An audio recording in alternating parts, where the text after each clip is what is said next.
Donc, c'est un combat, effectivement. C'est pour ça que lorsqu'on met en place, lorsqu'on s'engage dans le management avancé de la qualité, la première étape, c'est la gestion du changement. En fait, c'est un module sur le management avancé de la qualité. La première étape, c'est la gestion du changement. En fait, il faut susciter le besoin de changement de paradigme aux dirigeants. Vous ne pouvez pas imposer le changement, mais vous pouvez susciter le besoin. Il y a les formations, il y a les sensibilisations, il y a l'accompagnement sur le terrain, il y a le coaching, tout ça. C'est important dans une démarche de management avancé. OK? D'accord. Oui, Jaurès. Oui, bonsoir, bonsoir. Et bonsoir à toute Bonsoir, l'Assemblée. Jaurès. Bien, concernant le changement de paradigme, je vais prendre aussi un cas précis.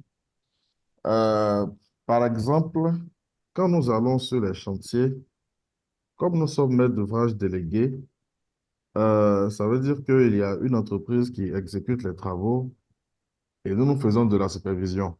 Bon, bien sûr, il y a une mission de contrôle qui est là, mais nous venons aussi faire la supervision. Bon, quand on va par exemple pour regarder les aspects HSE sur le chantier, bon, c'est vrai on ne s'attend pas forcément sur les points faibles, mais nous, on fait des constats et on fait des recommandations. Or là, vous nous dites que on n'est pas allé pour chercher les non-conformités, mais il faut qu'on amène l'entreprise à appliquer le PDCA. Bon, comment est-ce que je fais? Puisque l'entreprise, avant de commencer les travaux, a établi son plan d'action. Sinon, c'est les différents documents contractuels qui présentent les mesures à mettre en œuvre sur le chantier. Donc, quand je vais, c'est un peu comme ma Bible ou bien ma boussole. Donc, je vérifie si c'est fait. Mais bon, comme vous parlez de checklist qu'on fait, qu'on va sur le chantier, oui, en réalité, c'est une checklist qu'on fait même pour aller voir si ce qu'il a dit dans le document est respecté sur le terrain. Voilà. Bon. Donc, comment est-ce qu'on fait pour changer de paradigme dans ce cas-là? Oui, oui, oui, oui. OK. Quand je parlais de ça, je disais des projets de BTP comme les vôtres, lorsque on a confié un projet au maître d'œuvre, il doit produire le plan qualité du projet. Dans le plan qualité du projet, il y a la démarche d'exécution, dont assurance qualité, il y a la démarche de contrôle qualité et il y a la démarche de correction. Ça veut dire que en cas de cas, comment on procède? Ça veut dire que il y a les points d'arrêt, il y a les points critiques, il y a les paramètres à contrôler, il y a les opérations de contrôle, il y a leur fréquence, il y a la documentation associée. C'est bien ça? Oui, oui, c'est le cas. Ça Oui, oui, veut- c'est le cas. Oui, oui. Voilà, Mhm. ça veut dire que quand vous venez, ne venez pas comme un policier, venez comme un partenaire Ok. qui l'aide à ne pas commettre des erreurs. On se comprend? Bon, allez-y un peu en profondeur encore. Oui, le paradigme ici, c'est ne pas venir faire la mission comme si on est le policier, comme si Ok. on vient s'assurer que l'autre peut commettre des erreurs. Non, venons comme partenaire pour s'assurer que justement, ce qu'il est en train de faire va être très bien fait. Le paradigme, c'est que je viens m'assurer qu'il a bien fait, je ne viens pas chercher les erreurs. Ça, c'est le paradigme ici. D'accord. Pour ne pas vous interrompre, hein, j'ai D'accord? eu, Parce qu'en quand on... fonction de mon Oui, paradigme, vas-y. il peut me rejeter comme il peut m'accepter. Or, s'il me rejette, il va se limiter aux exigences contractuelles. Mais s'il m'accepte, les exigences contractuelles ne seront que comme des SLA, mais il va travailler plus librement. Il va faire preuve d'initiative. OK. Voilà. Donc, comme je disais, il y a eu l'un des patrons, par exemple, qui nous disait Oui, que oui. quand il est rentré, quand il a commencé dans le domaine de BTP, là, Lui, et chaque fois qu'il venait sur les chantiers, il faisait que faire les palabres, que faire les histoires. Voilà, voilà. Voilà, que tant qu'il vient sur un chantier, que c'est trop calme, ça ne l'arrange pas. Il faudrait qu'il crée des histoires Voilà, voilà, voilà. pour montrer que le chef est arrivé pour contrôler les travaux, tout et tout. Bon, comme il ne nous voyait pas faire ça, par exemple, Donc, quand il vient, les gens doivent avoir peur. Voilà. voilà, c'est ça. C'est ça. Voilà, c'est ça. Voilà, en fait, bon, toi-même, tu vois que ce comportement-là ne pousse pas les ouvriers au chantier à faire preuve d'initiative parce que chaque initiative pour eux est comme une embuscade. Mhm. Si je fais ça et ça échoue, je suis fini. C'est dans ce sens qu'ils prennent les initiatives. Si je fais ça Ouais. et ça rate, je suis mort. Voilà. Roland? Donc, oui, oui, oui. Oui, permets-moi un peu je voulais faire un commentaire là par rapport à cet exemple-là que Jaurès prend parce que ça me rappelle une expérience personnelle que j'ai vécue sur un projet dans lequel j'étais QAQC. Et tu vois un peu le rôle du QAQC, c'est véritablement comme tu décris le contrôle avec les points d'arrêt, les points de contrôle et tout ça. Et nous, on était sous-traitants. On était sous-traitants, donc j'étais le Oui, QAQC oui. du sous-traitant et on avait notre maître d'œuvre. Euh, Quand je vois le rôle du contrôleur, en fait, moi, j'avais une philosophie de prévention. Je me disais qu'il faut établir une Voilà. fréquence de contrôle sur les sites pour nous assurer que lorsque le client va venir faire son inspection, son tour de terrain, sa visite des sites, en préalable à la réunion qu'on a avec le client, qu'il ne trouve pas beaucoup, on ait identifié, nous, au préalable, déjà toutes les anomalies, et après qu'on les ait corrigées, Voilà. et quand le client arrive, il ne trouve plus beaucoup d'erreurs. Bon, et quand je faisais Voilà. toujours mes opérations de contrôle, je relevais beaucoup d'anomalies. C'était une entreprise d'électricité, il y avait tous des problèmes sur les raccordements, beaucoup de problèmes. Et ça énervait nos techniciens. Ça énervait nos techniciens parce que la fiche de non-conformité était toujours pleine.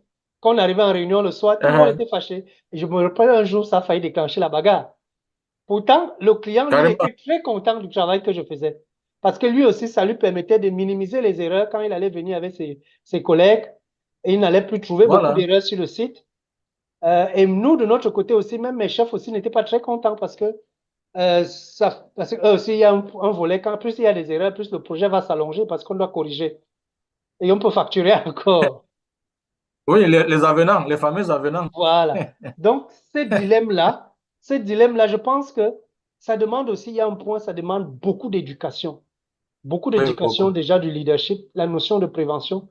Pour faire fonctionner la qualité de cette façon, ça crée beaucoup de soucis, surtout sur les chantiers où il y a où il y a un besoin de suivi quotidien, comme les chantiers de construction.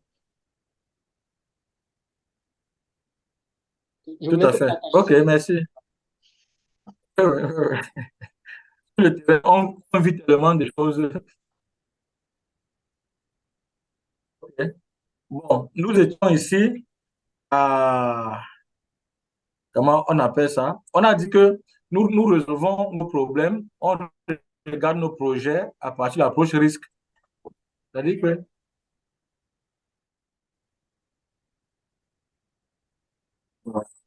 nous regardons nos projets à partir de l'approche risque. Ça veut dire que quand on a un travail à faire, les questions qu'on doit se poser, c'est, les gars, qu'est-ce qui peut faire qu'on échoue nos projets? Si on commence par ça, on verra qu'on anticipe maintenant sur les risques. On saura quoi faire pour que le risque ne se réalise pas. Hein? C'est même ça, comment on appelle ça? La nouveauté dans les référentiels ISO qui ont été promulgués après 2015, la notion de risque. Donc, risk-based thinking, risk-based management, risk-based audit. Hein?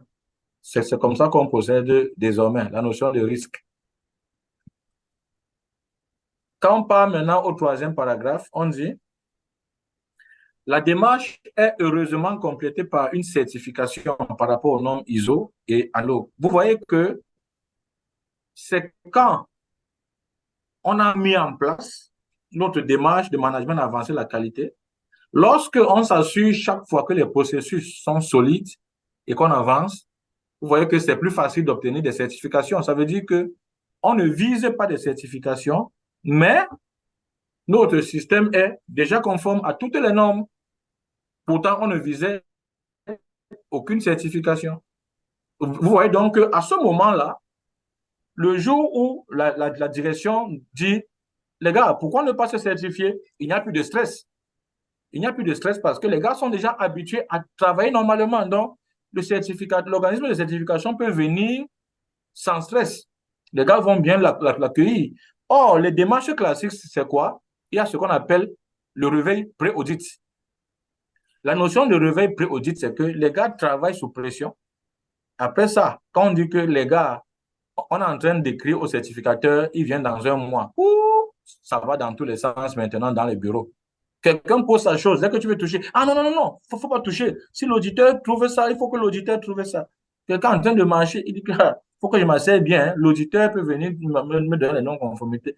Maintenant, le nouveau langage, c'est, gars, fais attention, hein, si l'auditeur arrive et trouve, vous voyez ce genre de choses.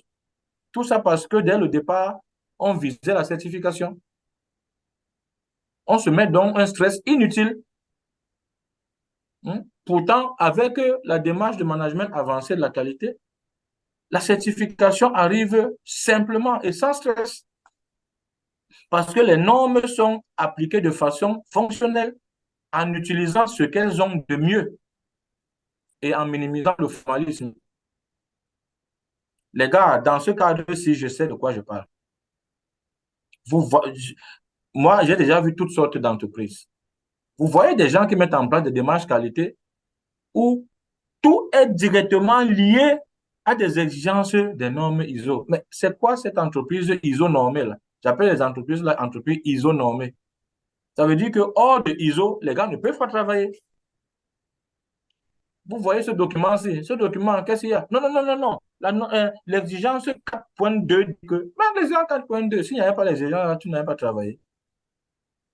Vous voyez, tous les documents qu'ils ont, le document est directement lié. Même le manuel de management. Le manuel de management, son sommaire est directement calqué sur les chapitres de la norme.